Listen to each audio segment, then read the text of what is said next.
On question 17, we'll start with the prompt. And the prompt here is telling us this is a grammar question. So let's start reading. So this initiative, which was approved in this year, represented a major investment in the infrastructure of overburdened national parks. It prioritized physical improvements to the park's roads, utilities, employee housing, and visitor facilities, while also establishing educational programming for the public. So, one important thing is the idea that you should always read to the end of grammar texts. There's definitely an unconscious tendency for people to kind of stop reading when they feel like they've found the answer, and that changes your perception of what you're reading.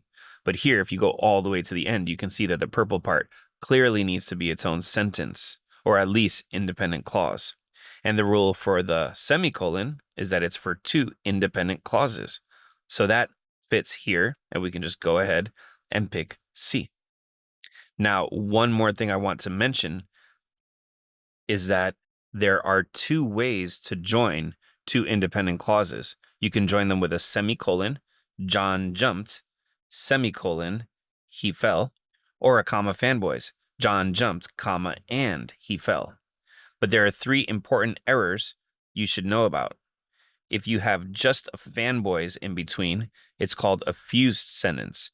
For instance, if I said, John jumped and he fell.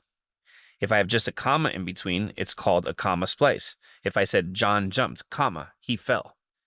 And a run-on is if there's nothing at all in between. If I just said, John jumped, he fell, that's a run-on sentence. There needs to be some kind of punctuation in between. So look out for these three errors. They come up in a lot of wrong answer choices. And so looking at this one, it joined the two independent clauses with the semicolon, and that's one of the two correct ways to do it. So once again, the answer here is C.